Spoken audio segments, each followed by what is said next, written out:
Welcome to my YouTube channel Shiv Academy. बच्चों, आज हम मराठी व्याकरण जो कि टॉपिक है समास, उस पर डिस्कस करने वाले हैं। और ये जो टॉपिक है वो क्लास 9th और 10th दोनों को आता है, चाहे वो फाइनल एग्ज़ाम हो या बोर्ड का एग्ज़ाम हो, 2 मार्क्स के लिए। ठीक है, तो आज का ये जो लेक्चर है बहुत इंपॉर्टेंट होने वाला है। तो आप लोग से रिक्वेस्ट है, जो कुछ भी मैं सिखाऊँ उसको शुरू से लेकर लास्ट तक ज़रूर देखना। अगर आप स्किप कर करके देखते हैं तो आपको वो कॉन्सेप्ट समझेगा नहीं। तो जब आपको समझेगा नहीं तो फिर ये समास आपके लिए बहुत हार्ड ही रहेगा पहले से जैसा। तो मैं अपने इस वीडियो लेक्चर को स्टार्ट करता हूँ।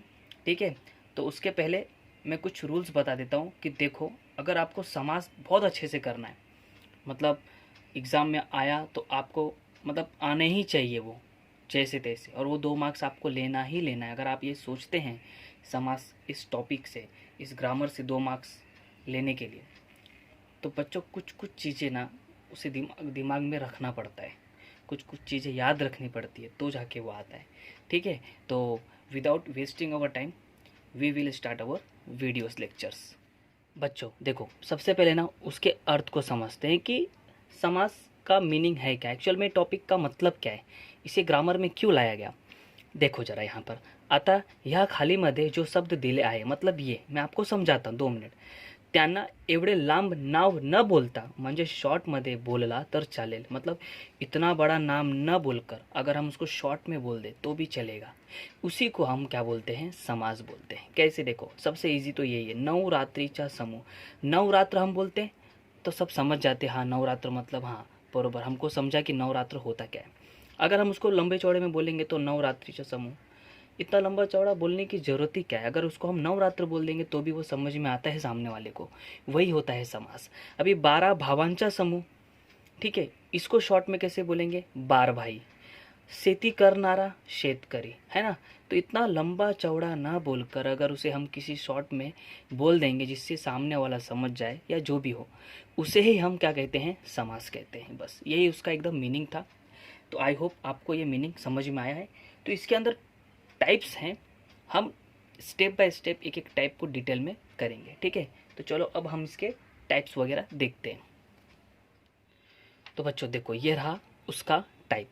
आता यांच्यामध्ये वेगवेगळे प्रकार आहे, ये समास है, समास में भी टाइप्स होते हैं। ठीक है, बहुत सिंपल है बच्चों, बहुत सिंपल है, बस आपको ध्यान देना है। अगर आप ध्यान देंगे तो आपको ये पक्का से पूरा ग्रामर आ जाएगा समास का, और 2 मार्क्स को तो किधर भी नहीं गया। बस आप ध्यान देना, कुछ कुछ चीज़ें याद रखना पड़ेगा आपको।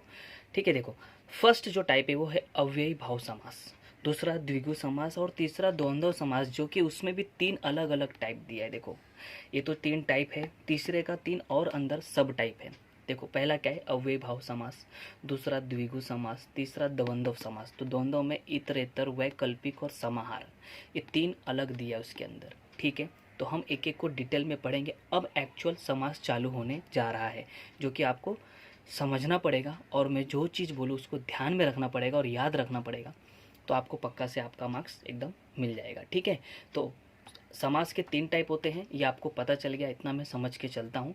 तो अब हम इसके फर्स्ट टाइप यानी अव्ययी भाव समास को डिटेल में देखते हैं कि होता क्या है। ठीक है, तो बच्चों देखो ये रहा ये समास, उसके अंदर जो फर्स्ट टाइप है वो क्या है, अव्ययी भाव समास। ठीक है, अब ये होता क्या है, हमें किस बातों का ध्यान रखना चाहिए इसके अंदर, यही आपको यहाँ पर देखना है।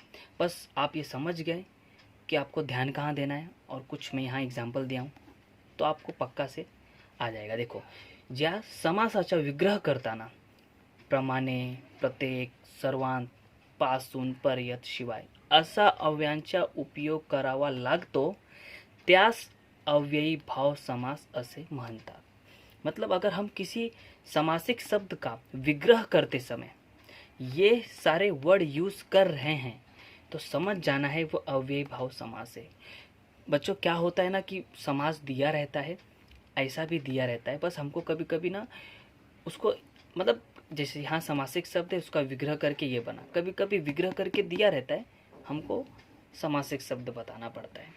ठीक है। तो ये सब चीज़ें याद रहेगा तो आपको समझ में आ जाएगा, अरे ये मतलब अव्ययी भाव समास का है वो, और अव्यय भाव समास का है मतलब हमको करना कैसे है वो भी तुमको समझ में आ जाएगा। देखो फिर से, अगर कोई समासिक शब्द है उसको विग्रह करते समय ये सब चीज़ों का यूज़ किया है, समझ जाना वो अव्ययी भाव समास है। अभी देखो कैसे, मान के चलो, अभी आप बोलेंगे कि कैसे, यहाँ पर यथाविधि है।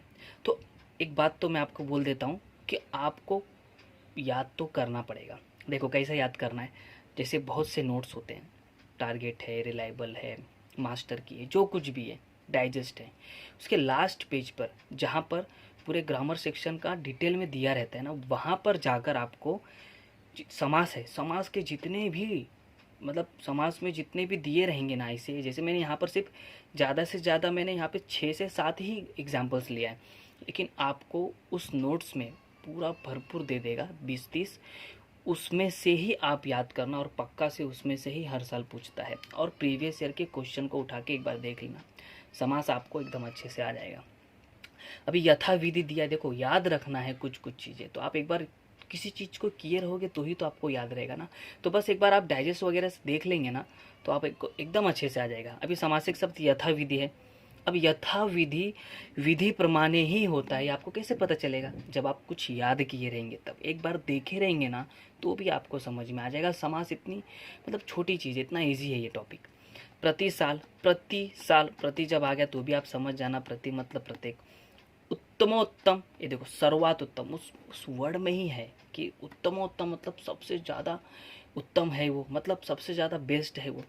बिन तोड़, तोड़ा शिवाय, ये देखो यहाँ पर शिवाय, प्रमाण प्रत्येक, ये सब आपको देखने मिलेगा ही मिलेगा। ठीक है, देखो मैंने ज़्यादा नहीं 7 एग्जाम्पल लिया है बस, सिर्फ 7। ये देखो अभी हर घड़ी यानी प्रत्येक घड़ी, बिना कारण कारणा शिवाय, यथेक्ष इच्छे प्रमाणे।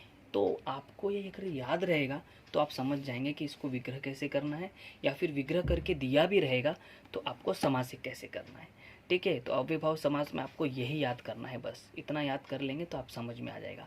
और मैं कुछ आपको ट्रिक्स दे देता हूँ कि अगर ऐसा कुछ दिखा तो आप यही करना। देखो जैसे कि यथा दिया है और यथे दिया है, अगर आपको कुछ यथा यथे ऐसा और या फिर प्र दिया है, प्रति दिया है, समझो जरा मैं क्या बोल रहा हूँ, यथा यथे प्रति स्टार्टिंग से ये सब चीज़ दिख गया ना तो आपको क्या करना है, यानी यहाँ पर ये जो दिख रहा है आपको विधि, तो ये विधि रख के लास्ट में प्रमाणे करना है। यथा मतलब अगर आ गया तो समझ जाना आपको प्रमाणे करना है। देखो यथेक्ष दिया यानी यथेक्ष यानी इक्षे, देखो उसके अंदर ही है प्रोनाउंसिएशन में इक्षे, बस यथे के बदले आपको प्रमाणे करना है। प्रति साल दिया यानी प्रत्येक साल, प्रति का मतलब प्रत्येक हो जाएगा और साल का साल हो जाएगा। कुछ कुछ चीज़ें मतलब आपको उसमें ही मिल जाएगा, और बोर्ड में इतने भी वो नहीं होते बेरहम कि आपको हार्ड दे देंगे, वो ऐसा नहीं है, एकदम अच्छा रीजनेबल देंगे जो आप कभी ना कभी देखे रहोगे और पढ़े रहोगे, ऐसा है। तो आई होप आपको ये पूरा का पूरा अव्ययी भाव समास अच्छे से समझ में आया होगा। तो अब हम इसके सेकेंड टाइप पे चलते हैं जो कि द्विगु समास है। अभी बच्चों देखो ये रहा सेकेंड टाइप द्विगु समास। अब इसका क्या है, इसके भी मीनिंग को आप जरा समझ लो। ज्या समासाचा विग्रह करताना शेवटमध्ये, शेवट मतलब एकदम लास्ट में, समूह असा शब्दांचा वापर केला तर त्यांचा व्यास या त्यांच्या या त्यास द्विगु समास असे म्हणू शकतो। मतलब आपको किसी समासिक शब्द का विग्रह करते समय एंड में समूह, समूह दिख रहा है एंड में, इसका यूज किया है, इस वर्ड का यूज किया है, उसी को हम क्या बोलते हैं, त्यास लिखाई है, उसी को हम द्विगु समास बोलते हैं। और ये तो क्या बोलूँ मैं आपको, इतना इजी है ये तो सबसे इजी है, एकदम इजी है ये, आप समझ ही जाएंगे कि अरे ये तो द्वंद्व है, ये मतलब द्वंद्व नहीं द्विगु है, द्वंद्व तो दूसरा होता है, द्विगु समास है। देखो कैसे, अब यहाँ पर देखो, हाँ ध्यान देना, मतलब आपको इसके अंदर ना कहीं ये दिखेगा कि कुछ तो एक सेट है। देखो कैसे, त्रिदल सेट है 3 चीज का, 3 दलांचा समूह, त्रिमास सेट है 3 मासांचा समूह। मतलब समझ में आ रहा है क्या, कहीं ना कहीं मतलब ये आपको ऐसा देख के ही पता चल जाएगा एंड में समूह आएगा और कुछ भी बात नहीं है। या फिर समूह दिख गया तो भी समझ जाना विग्रह, समासिक शब्द बनाते समय अगर समझो विग्रह ऐसा दिया 3 दलांचल समूह, ऐसा भी देता है कभी कभी, तो उसका आपको त्रिदल लिख देना बस, या तो त्रिदल दिया तो ये कर देना है, और इससे हट के कुछ आएगा नहीं। त्रिभुवन, देखो फिर से 3 भुवनांचा समूह सेट है ना। पंचवटी 5 वटांचा समूह, 9 रत्न दिया है, नवरत्न मतलब नवरत्नांचा समूह, नवरात्र यानी नवरात्रीचा समूह, पंच धातु 5 धातूंचा समूह और सप्ताह 7 दिवसांचा समूह। देखो एंड में आपको क्या देखने को मिल रहा है, समूह ना, तो समझ जाना है कि ये हमारा कौन सा समास है, द्विगु समास है। ठीक है, तो आई होप आपको ये द्विगु समास भी अच्छे से समझ में आया होगा। ठीक है, तो अब हम इसके लास्ट जो टाइप है द्वंद्व समास और उसके अंदर जो 3 है उस पर डिस्कस करेंगे। ज़्यादा बड़ा वीडियो ना बने, मैं पूरी कोशिश करूँगा। ठीक है, तो चलो अब हम इसके लास्ट टाइप पर डिस्कस करते हैं। तो बच्चों ये देखो, ये रहा द्वंद्व समास। फर्स्ट द्वंद्व समास में 3 होते हैं सब टाइप, उसमें फर्स्ट ये इतरेतर द्वंद्व समास, सबसे इजी है ये। ठीक है, देखो क्या दिया रहेगा, ये समासिक शब्द है, ये जो डेफिनेशन है वही बता रहा हूँ। ये जो समासिक शब्द है ना, उसका विग्रह करते समय आनी या फिर व ये यूज हुआ, समझ जाना है कि वो इतरेतर द्वंद्व समास है। ठीक है, अभी देखो इसको मैं सबसे सिंपल ट्रिक में बताना चाहूँगा। क्या सीन है इसके अंदर, देखो इसमें 2 अलग अलग चीज़ दिया रहेगा, 2 अलग अलग थिंग्स रहेंगे, उसको बस आपको स्प्लिट कर देना है और बीच में आनी या फिर वो आता है तो वह अगर लिखना है। देखो आपको समझना है कि आनी भी आएगा कि वो वह आएगा। ठीक है, तो देखो अभी यहाँ पर आपको कैसा, पहला दिया है हरिहर, जरा समझो इस नाम को समझो। हरि हर, देखो हरि हर 2 अलग अलग है, बस हरि अलग किया और हर अलग के बीच में आनी लिख दिया। हाथ पाए, देखो समझो अलग अलग है ये, हाथ आनी पाए। बहिन भाव अलग अलग है, बहिन आनी भाव। नर नारी अलग अलग है ना, नर आनी नारी। पाप ताप है ना, पाप आनी ताप। आवड़ निवड़, पसंद नापसंद, ये देखो आनी आ गया।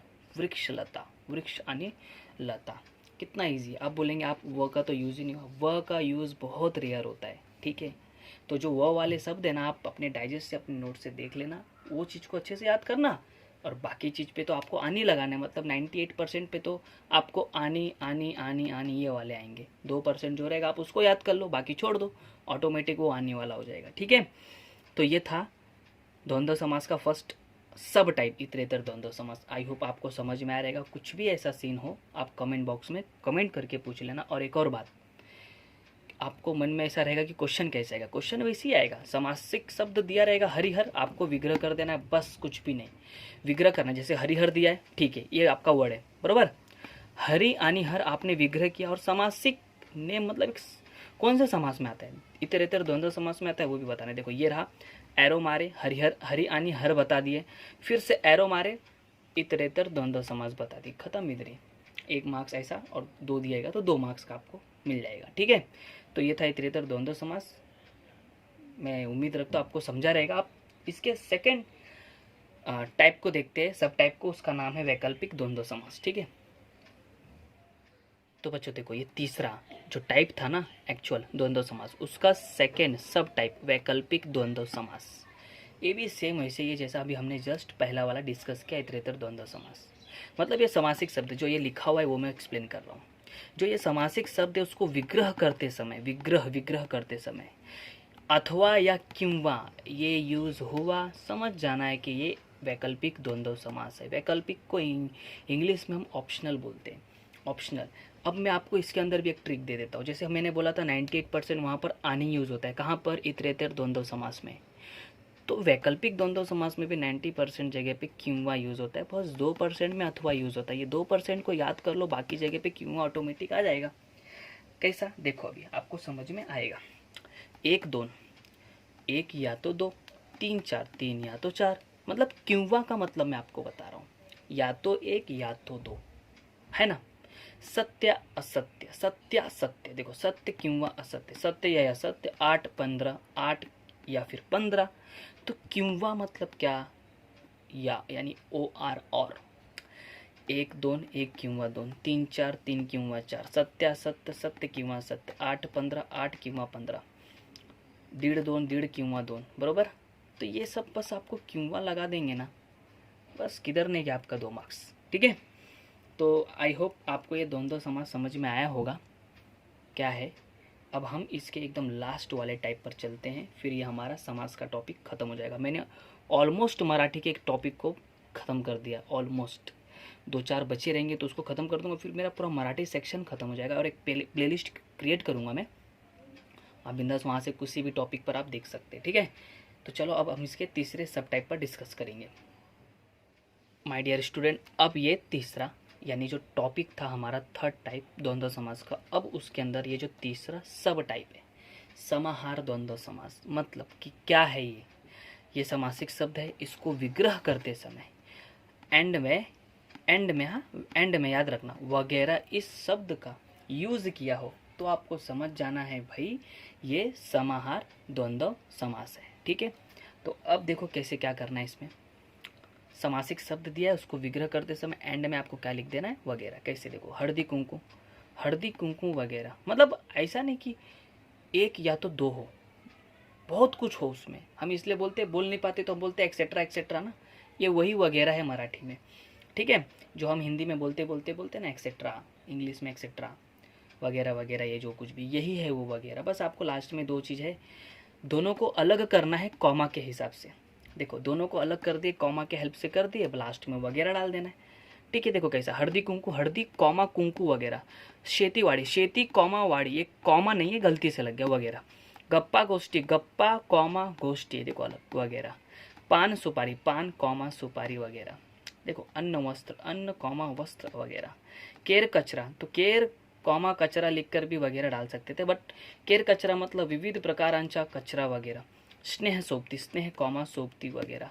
सभा सम्मेलन वगैरह। और लास्ट में है दागिने, विविध दागिने वगैरह। देखो कितना इजी है, कुछ था ही नहीं इसमें, आपको समास में कुछ करना ही नहीं है। मतलब बस थोड़ी थोड़ी चीज़ें याद रखो, स्मार्ट वर्क करो। जो चीज़ें मेन है, मैंने जिसको ये इस कलर में लिखा है, करली ब्रैकेट में किया है, बस उसको चीज़ों को याद रखो। और मतलब एक वीक में 2 क्वेश्चंस को प्रैक्टिस करो, बरोबर।